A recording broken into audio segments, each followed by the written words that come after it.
जा रहा है। उनका तो फिक्स 30% वोट चाहिए था जो मुस्लिम कम्युनिटी से होता। उनको पता अब वो मुस्लिम भी नहीं रहे हैं, उनके बहकावे में नहीं आएंगे। कलमा नहीं पड़ेगी क्या दीदी? अब जरूर पड़ेगी, उनका मन है वो पढ़ेगी। वो कलमा पढ़ेगी, चंडी पाठ पढ़ेगी करेंगी। एक बात बोल रहा है, अगर आपको हमको हिंदू प्रूव करना है तो हमको कलमा पढ़ के प्रूव करना पड़ेगा। या हम किसी मुसलमान को मानते हैं, मुस्लिम धर्म को मानते हैं, तो हमको कलमा नहीं पढ़ना पड़ेगा और ना ही टोपी लगाना पड़ेगा।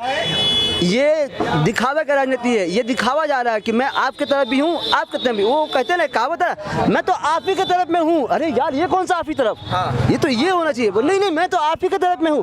वही आज दीदी खेल खेल रही है। को हम बिहारी को या जो बाहर से आ रहे हैं तो सब तो इंडिया के ही लोग हैं। सबसे बड़ी बात, दीदी जो बुद्धि खरीदे हैं वो भी बैरोगतों से, पीके से दीदी बैरोगतों से बुद्धि खरीदे। बंगाली का आदमी नहीं था क्या बुद्धि देने के लिए? तो सबसे बड़ा बात तो प्रमाण तो दीदी कर रही है कि पीके को लेके आइए, बुद्धि लेके। परिवर्तन की लहर चल रही है।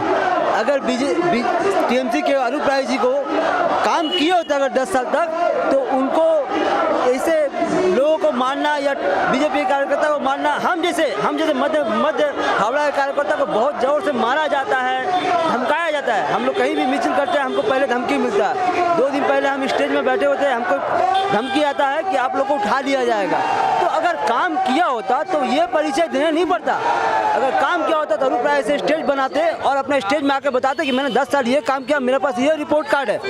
रिपोर्ट कार्ड अगर रिपोर्ट कार्ड में कुछ नहीं है ममता दीदी के? बिल्कुल नहीं है। अगर आप रिपोर्ट कार्ड मानने जाओ, आप कुछ वीडियो में देखोगे, ममता जी का वीडियो चल रहा है, उसमें का जब पब्लिक पूछता है रिपोर्ट कार्ड के बारे में कि दीदी मैं ये सवाल करना चाहता हूँ,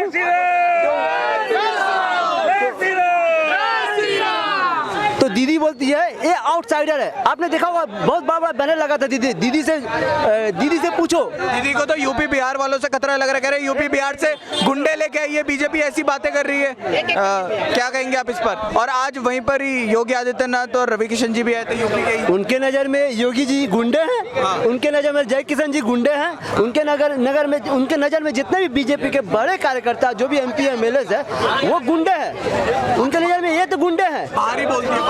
ऑफकोर्स ये गुंडे हैं। ममता जी भूल गई जब दिल्ली में रेल मंत्री बनाया था, दिल्ली ने रेल मंत्री बनाया, तब ममता जी तो ये नहीं बोला कि दिल्ली बाहर ही है।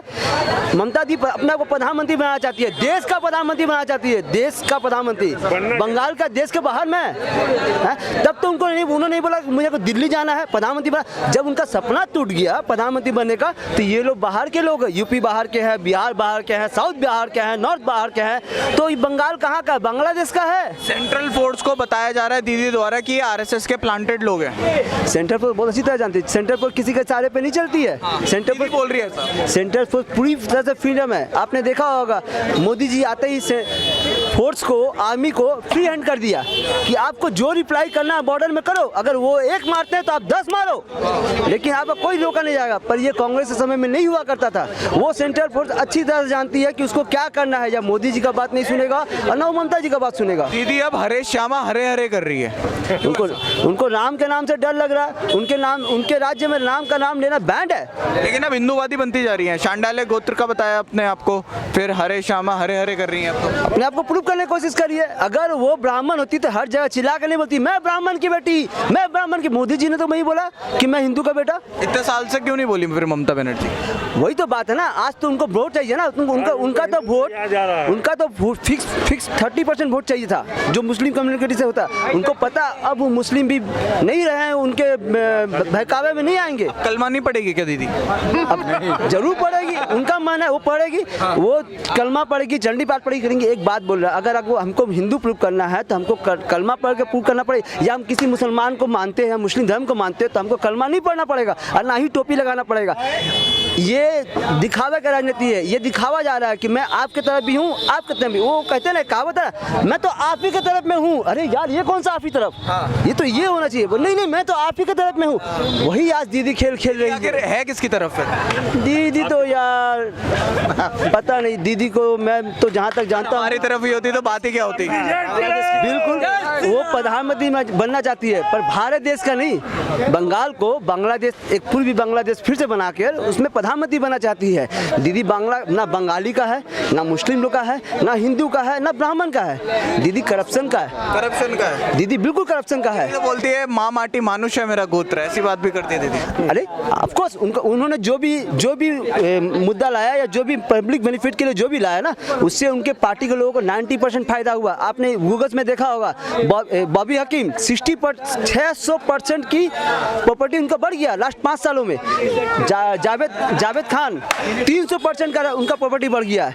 तो ये क्या है? दीदी खुद अपने मीटिंग्स में बोलती है, अरे मुन्ना टाकाटा पार्टी सिलम तू अकेला खेली चीज मिले बाटे खा, मिले बेटे खा।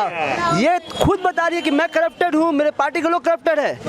ये खुद बता रही है। चलिए बहुत बहुत शुक्रिया सर हमारे साथ जुड़ने के लिए। सर आपका नाम? मेरा नाम रंजीत साहू है। मैं एक ही बात बोलूँगा, दीदी बार बार कहती है बाहरों को तो एक ही बात, सबको, हम बिहारी को या जो बाहर से आ रहे हैं, तो सब तो इंडिया के ही लोग हैं। सबसे बड़ी बात, दीदी जो बुद्धि खरीदे है वो भी बाहरों को से पीके से दीदी बाहरों को से बुद्धि खरीदे। बंगाली का आदमी नहीं था क्या बुद्धि देने के लिए? तो सबसे बड़ा बात तो प्रमाण तो दीदी कर रही है कि पीके को लेके आई है बुद्धि लेके। अच्छा वैसे तो वो भारी करती है, अपने लोगों के लिए कुछ किया उन्होंने? अपने लोगों के लिए कुछ किया है जिनको अपना मान किया है? सिर्फ भाईपो को किया। भाईपो तो भाईपो कौन है आपको पता है, बताने की जरूरत नहीं। दीदी तो यहाँ तक ये भी बोल रही है, शुभेंदु और ममता दीदी के बीच में भी मुकाबला हुआ था दूसरे फेज पर, उसमें दीदी यहाँ ये बोल रही है कि ईवीएम हैक कर लिए, राज्यपाल को फोन कर दिया गया। जीत रहा हूँ तो कैसे बोल रही? मैं फिर भी बोल रही है जीत रही हूँ मैं, और बनारस से लड़ूंगी कह रही है। हाँ वो लड़ ही सकती है, बनारस से क्या है, वो पूरा चारों धाम से लड़ेगी। एक धाम नहीं चलेगा उनको, वो चारों धाम।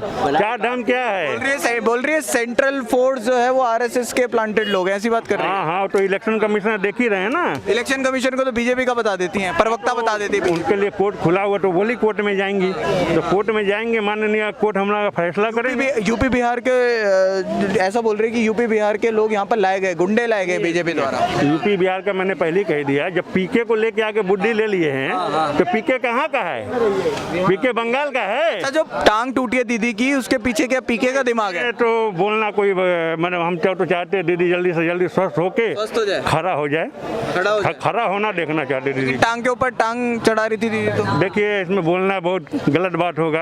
ये तो डॉक्टर उसको एग्जामिनेशन करेंगे, उसके बाद ही पता चलेगा ना। क्या रिपोर्ट तो मेरे हाथ में नहीं है। रिपोर्ट नहीं दिखाती थी लेकिन दीदी अपनी तो मेरे हाथ में नहीं, आपके पास है क्या? नहीं वो तो किसी के पास भी नहीं है, दिखाई नहीं किसी को। दीदी के पता नहीं दीदी के पास भी है कि नहीं है, यही नहीं पता। वही बात है ना। तो इसमें हम कुछ वक्तव्य रखेंगे तो ठीक बात नहीं है ना। जब तक मेरे पास सबूत, मैं कोर्ट का आदमी हूँ, कोर्ट में ही रहता हूँ, तो कानून मेरे हाथ में नहीं है तो मैं कुछ बोल नहीं सकता। अच्छा लेकिन प्लास्टर से एकदम गर्म पट्टी पे आ जाना अच्छी टेक्नोलॉजी नहीं लगती है? हाँ ये दीदी का एक बहुत ही बड़ा चमत्कार है बंगाल के लोगों के लिए। चमत्कार काश गरीब लोगों के लिए भी होना चाहिए था। तो ये हम लोग का दीदी जो है डॉक्टर पे इतना खर्चा की है जो एक दिन में प्लास्टर खुल जा रहा है। तो ये आज WHO से भी ये बात आया है कि कौन सा डॉक्टर है और कैसा टेक्नोलॉजी बनाया है कि एक दिन में प्लास्टर खुल जा रहा है। ऐसी टेक्नोलॉजी का फायदा आपको हुआ है क्या कभी? नहीं मेरे को नहीं हुआ, मैं नहीं चाहता हूँ। आशा भी नहीं कर सकते। चलिए बहुत बहुत शुक्रिया। हाँ आपको हुआ है सर? बिल्कुल हुआ। कैसे? मैं डंके की चोट पे कहता हूँ और यहाँ पे काली तल्ला की पूरी जनता कान खोल के सुन ले कि चमत्कार कैसे होते हैं। चमत्कार होते हैं और बिल्कुल होते हैं। चमत्कार ही हुआ था कि बस्तियों के बीच में हस्तियों को मिटाने के लिए, मुर्दागढ़ बनने के लिए आया। दीदी की एक चिट्ठी आई, दीदी की चिट्ठी लेकर के एक पार्षद आया। पार्षद ने ये चिट्ठी दिखाया कि हमने जनता की आवाज़ को दीदी के पास में पहुंचा दिया है, बस्तियों के बीच में मुर्दागढ़ नहीं बनेगा। पुरानी बातों को छोड़ दीजिए, मैं चमत्कार की बात बता रहा हूँ, टेक्नोलॉजी की बात बता रहा हूँ। टेक्नोलॉजी ये है, अम्फान के अंदर में डॉक्टर बोलता है कि हम इस लाश को नहीं छू सकते, ये कोरोना पॉजिटिव है। रिपोर्ट तो उस समय भी नहीं आई थी, पटवाड़ वालों के पास में रिपोर्ट आज दीदी की भी नहीं आई कि दीदी की टांग टूटी है। ठीक है, दीदी अभी वेंटिलेटर पे है। भगवान ना हाँ मैं वेंटिलेटर ही बोलूंगा उसको, व्हील चेयर नहीं बोलूंगा। व्हील चेयर नहीं है वो वेंटिलेटर है। दीदी वेंटिलेटर पे है, अब दीदी को एक्सीलेटर पे लाना है। सारी लड़ाई उसकी चीज की हो रही है। पंचायत में हमने देखा था दीदी वेंटिलेटर से एक्सीलेटर पे कैसे आई। संविधान है, संविधान की एक प्रक्रिया है। ये लोकतंत्र नहीं है, ये लूटतंत्र है। जो जितना लूट सके, जो जितना लूट सके। मुद्दे हो गए गौन, जिम्मेदार है कौन? जनता। जिम्मेदार जनता। क्यों? किसी का कुछ नहीं बनता। जिम्मेदार है जनता, किसी का कुछ नहीं बनता। नेता आएंगे, नेता जाएंगे, हम वहीं के वहीं खड़े रह जाएंगे। हमने कहा खिलाओ फूल, हमने कहा खिलाओ फूल, चली आंधी चली धूल, लोकतंत्र फिर हार गया। हुआ तमाशा बतासा बताया गया, हुआ तमाशा बतासा बताया गया। किस किस को मैं अपनी व्यथा सुनाऊं? साहब मैं जीता जाता लोकतंत्र हूं, अपनी व्यथा कैसे सुनाऊं? अपनी व्यथा कैसे सुनाऊं? अच्छा सर, नंदीग्राम से भी मुकाबला हुआ तो उसमें ईवीएम हैक करने की बात कर दी ममता बनर्जी ने कि ईवीएम हैक कर दिया, राज्यपाल को कॉल कर दिया, बोले यहाँ गड़बड़ी हो रही है, ढंग से वोट नहीं हो रहा। जब ठप्पा था तब भी छपा था, जब ठप्पा था तब भी छपा था। 36 साल दलगत राजनीति में रहकर मैंने लोकतंत्र की गहराइयों को बहुत तल्लीनता से अंदर उतर के देखा है। अब मैं सिर्फ इतना ही कहता चाहता हूं अपने जागरूक मतदाताओं से, अपने साथियों से, लोकतंत्र को अगर बचाना है तो वोट देने जाना है। दलगत राजनीति में रहते हुए मैंने ही ये सबसे पहले स्लोगन लगाया था जो आज अंतर्राष्ट्रीय स्तर पे चल रहा है कि पहले मतदान फिर जलपान।